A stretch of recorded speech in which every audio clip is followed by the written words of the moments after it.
Yun po, although nagbigay na po ng statement si former President na willing siya na umattend, pero mas malaki yung possibility sa Senate siya humarap. Well, it might be. It's up to him actually. Although he in-indicate na niya na haharap siya if he's invited. No? So, sa amin, okay na okay yun eh. Hopefully, he will come and clear the air and say what he would. Sa inyo na sinasabing may nalalaman din po sila? Wala pa naman. Wala pa naman lumalapit sa amin. Ay. Yes. Yeah. Hello, sir. Senator Ronald Berto de la Rosa said the Senate will launch its own investigation on drugs, and he will invite former President Rodrigo Duterte. Senator Ronald Berto de la Rosa says the Senate will launch its own investigation into the war on drugs and will invite former President Rodrigo Duterte as resource person. At naniniwala siya mas malaki po yung possibility na dumalo si former President sa ilo-launch nilang Senate investigation. Comment on this po. Oh, yeah, very good. In fact, sabi ng Bible, 2 is better than 1. Oo. Pero may partner na kami sa Senado when it comes to investigation. How about yung possibility na humarap mismo si former president sa kanila and yet dito sa atin po sa Quadcom? It seems like, yun po, although nagbigay na po ng statement si former president na willing siya na umattend, pero mas malaki yung possibility sa Senate siya humarap. Well, it might be. It's up to him actually. Although he in-indicate na niya na haharap siya if he's invited. No? So, sa amin, okay na okay yun eh. Hopefully, he will come and clear the air and say what he would like to say. You mentioned earlier, Kong, na next hearing, EJK ulit yung topic. Are we not going to formally invite the former president to finally face the Quadcom amidst these allegations against the war on drugs? We will still talk about if we are going to have the EJK or the POGO or the drugs about it. But definitely we're going to invite the president. I do not know when, no? Sa akin, if we're going to invite the former president, hindi muna namin iimbitahin ng maraming mga iniimbita namin, no? So that he could be able to freely say his piece. Mahirap naman kung napakaraming iimbitahan namin and then maghihintay siya na matagal. We do not want that to happen. Sorry, sir. Pero hindi ho ba maaapektuhan yung pong inyong investigation na ginagawa kung sa Senate siya unang humarap dahil naka 8 public hearing na po yung Quadcom and palagi pong nadadrag yung pong si former President Duterte? Hindi naman siguro sapagkat malalaman naman namin kung ano nga sabihin niya sa Senado. Whatever he will say, no, babantay namin maigi yan. Yes. Good morning po. Lianes Kapante, GMA News Online. I asked Secretary Panelo yesterday about po yung plano ng Quadcom to investigate the possible use of Intel fund to fund the reward system in killing drug suspects. Ang sabi niya, one cannot launch a successful war on drugs without effective legal strategy, which necessarily will involve funding from the government. Police operations must be sufficiently financed for effective enforcement of the laws against drug trafficking. But he did not mention flat out na we did not use the Intel Fund. Wala siyang ganong statement na categorical. Do you think, how do you find that statement? Is that statement, lack of categorical statement, just confirms what the others have testified po sa Quadcom? Yeah, I respect his own legal opinion on that. No? Marami naman siguro mga legal opinions ng iba't ibang abogado. No? That is on legal opinion. Sir, confirmation kaya yun nga. Nagamit nga yun. Ang haba ng statement niya, but he did not mention about anything. Hindi namin ginamit yan. Anong ibig sabihin ng hindi namin ginamit? Kasama siya ron? Sir, kasi I was asking yung possibility na yun nga. I asked him, sir, ginamit mo yung Intel Fund for the police operations. Hindi niya, dun sa mahaba niya statement, hindi niya sinabi yung intelligence. Palagay ko, it will depend upon our investigation. Sir, sorry. Follow-up lang po dun sa question about Bato. Maglo-launch sila ng sarili nilang investigation po and invite si PRRD. Tingin niyo po ba magiging fair si Senator Bato dun po sa magiging pagdinig ng Senado, lalo na siya mismo po yung nadidiin sa issue ng war on drugs? Hindi. Paano niyo pa nasabi, sir? Well, the thing is, he became the Director General of the Philippine National Police during the time of the former president. Just imagine, he was only a Brigadier General all of a sudden. Nagtagdagan siya ng star, no? Naging Major General siya and naging Director General. So I would think that he would be more biased than actually balanced in that hearing, no? Sir, how about po yung mga narco generals? Are you going to invite them? Wala po kasing na-file na case at wala din pong nailutang na evidence.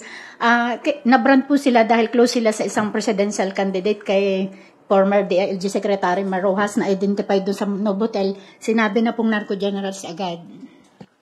Pag amin na pong iimbestigahan ng drugs, dangerous drugs, palagay ko, we will now be able to invite who the narco generals are. At this point in time, hindi pa masyado namin pinag-uukulan ng pansin yan. Good morning, Kong. Yes. Right here. Sir, so are you seeing conflict of interest sa investigasyon ng Senado or their planned investigation dito sa war on drugs? I really do not know if most of the senators would agree to it. No? Sinabi lang yan ng isang senador. So, there might be. But we do not know. No? We still have to wait until such time that will happen. On the details lang po nitong pagtap ng AMLC sa investigasyon ng Quadcom, nag-reach out na po ba ang Quadcom to the AMLC? And on the particulars po, kani-kaninong bank accounts po yung titingnan? For example, dun po ba sa mga involved sa killing, for example, ng 3 Chinese within the Davao Prison and Penal Farm? Or dun sa mga involved kay Wesley Barayuga? We have always invited the AMLC to come and be in our hearing, no? Because of the POGO. Yung money trail ng POGO. Hindi pa namin sila natatanong kung yung money trail that happened in the EJK operations. Ngayon pa lang. Kaninong transactions po yung particular? Yung Transactions? Kaninong particular transactions po yung titingnan, sir? on the basis of the revelation of Colonel Garma.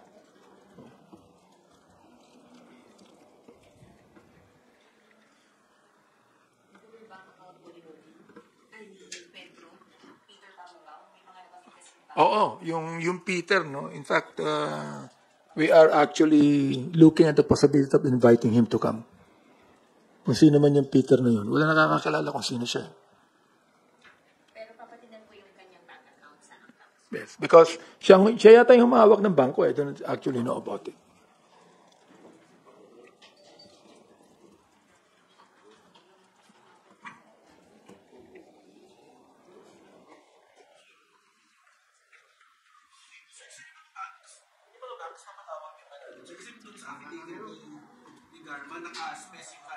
Banks may mga banks po na specify dun sa affidavit. Papatawag din po ba natin sila? Hindi yata na-specify ni Garma kung anong bangko. Pero sinabi niya na mayroong bangko. So we're gonna find out kung anong bangko yan. Pag nakita namin, nalaman namin kung anong bangko talaga yan, well, of course, papatawag po namin yan.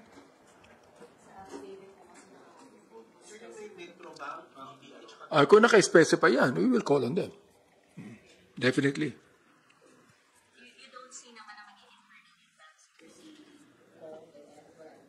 Hindi naman siguro. I mean, I think the AMLA would know about it. I think that the bank would be honest about the transactions.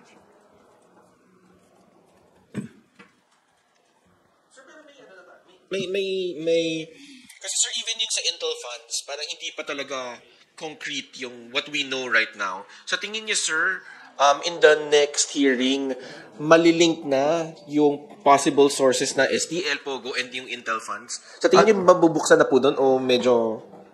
In our hearing, there'll be no let up, no? Ibig sabihin, talagang hindi lang namin tatapusin ito. But we will do everything we can to let the people know kung talagang ano nangyari dyan. Kasi sinimulan na namin eh. And of course, this is about politics, no? The thing is, we would like the people to know na talagang kami, gagawin namin na lahat para ma-expose lahat itong mga shenanigans na ito, ma-expose lahat itong mga illegal na gawain ito. Kung may idea na ba ang Quadcom kung doon nga sa nababanggit ni Sandro kanina, go TFF or doon sa STL, anong bulk ng money ang pinanggagalingan po? Kung may idea kami, meron, no? Although we cannot say pa definitely kung ano yun, no? Kahit nasa Pogo may mga iimbitahan kaming bangko tukol dyan to be able to find out the money trail. Pero hindi pa ngayon, pag pinag-usapan ng GEG, kasi umaabot kami ng hating gabi, no? Just to talk about a certain a certain topic, no? So, tingnan natin kung halimbawa masasabi ko sa Quadcom na okay, sa ating next hearing pag-usapan natin ng EJK and then Pogo. Pero kung when it comes dun sa reward system, ano kaya ang nagagamit na pera doon? Intelligence fund, Pogo money, STL? Sinabi ko na possibility na lahat nagagamit yan Oo. STL, Pogo fund, nagagamit din yan Kasi pag operational expenses yan, pwede mo gamitin yung confidential fund yan Oo.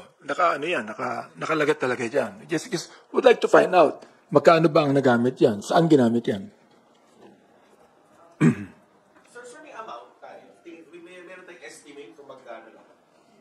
Wala pa wala pa kaming estimate kung magkano. Ang inaano namin ganito kasi sinabi ni Garma, tiered yan 3 level yan So, pag sinasabi namin ilan ba ang pinatay? Ilan ba ang pinatay? For example, like, merong pinatay na mayor, merong pinatay na butang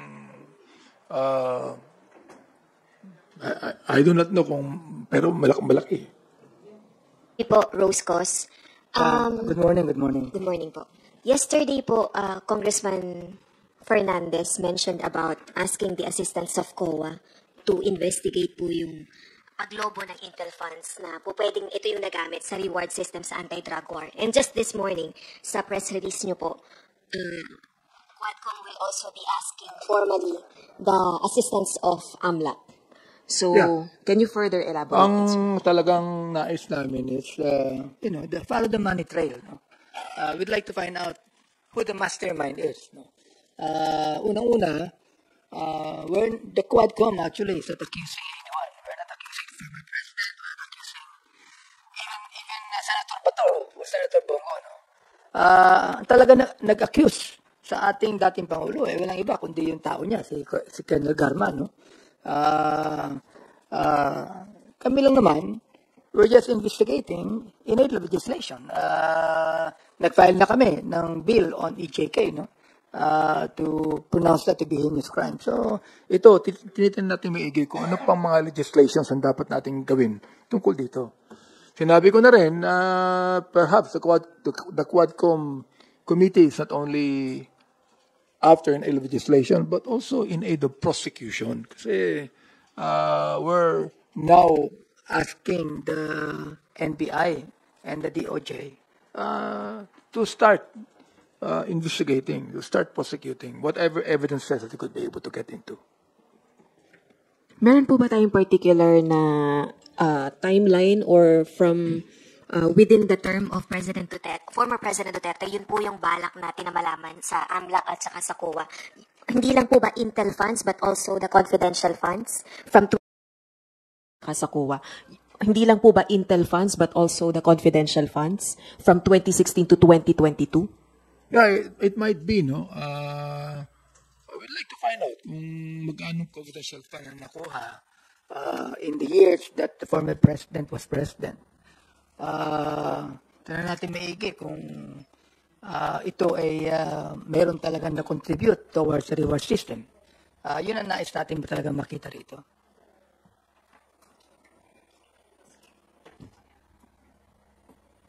Sir, sorry, you just mentioned po na hindi lang po kayo after in aid of legislation but also in aid of prosecution. But Attorney Harry Roque po sa kanyang video na inilabas, pinost niya po kanina, a few hours ago, said na hindi naman daw po trabaho ng Kongreso ang in aid of prosecution, kundi ng executive. Also, sinabi niya na hindi siya pugante dahil wala naman daw siyang nilabag na batas dahil legislative contempt lang naman daw po yung ipinataw sa kanya. Totoo yun. We're not here to prosecute. That's the reason why hinihiling namin sa NBI, sa DOJ, nasimula ng investigasyon. Ngayon, kung talagang pinapaniwala ni Atty. Roque na wala siyang nagawang anumang siya nagtatago. Yun ang nais namin malaman. Bakit si Atty. Roque, imbes na maparap sa amin, nagtatago siya. Samantalang merong arrest order sa kanya. Hi, Sir. Zandro Chona pa from Billionario. Sir, so aside from the Intel funds, are you looking at other sources of yung funds na ginamit for rewards? Actually, Colonel Espinedo made a statement in our first Quadcom hearing na talagang mayroong reward system. Tinanong namin kung saan ang gagaling ang reward system.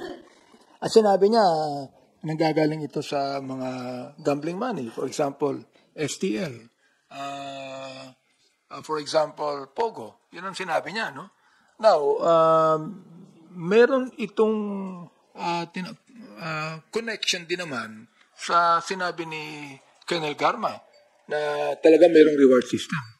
Although hindi niya talaga tinukoy kung ito ay galing sa STL. Tinukoy lamang niya na mayroong pondo na nakalaan dito, na nagtatago ng pondo nito, things like this.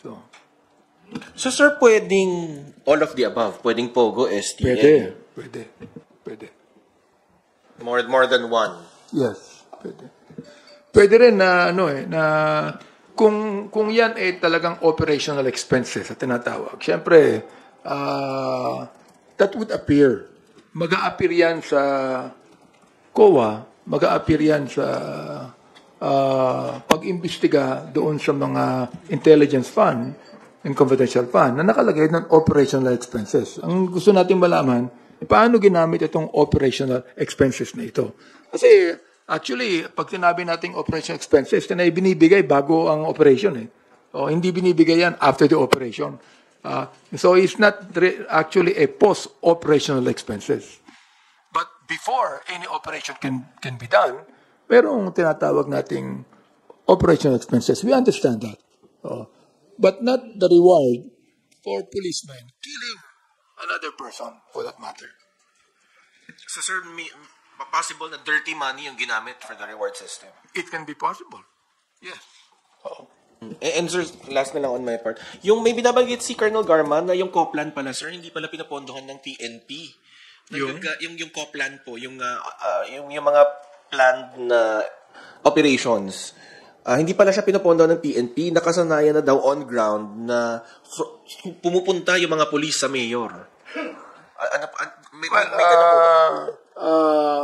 I do not know a lot of things about that. Although, syempre, ang atin namang mga kapulisan, pumupunta yan sa LGU, no? Especially kung talaga meron silang operations. And they would be asking the LGU for help. Okay lang yun eh. Unless otherwise, ang talagang papatay nila, mayor din naman. The thing is, in the past, in the last administration, I think there were 9 mayors that were actually killed. Yun nga, sir, would we go as far as isa-isahin, tingnan yung mga kaso na rin na ito kung connected? Tingnan na namin to eh. Ang sinabi lamang ni Colonel Garma na merong police officer na involved, yung pagkapatay kay Mayor Halili, no? I was the one that asked. Halimbawa naman yung pagkakapatay sa Mayor Los Baños, sa Mayor Perez. Drugs din yun eh. At ang napagbintangan, konsyal. In fact, right now, the councilor is still in jail. Oo. Yung ba, police operation din to. Wala siyang sinabi, hindi niya raw alam yun.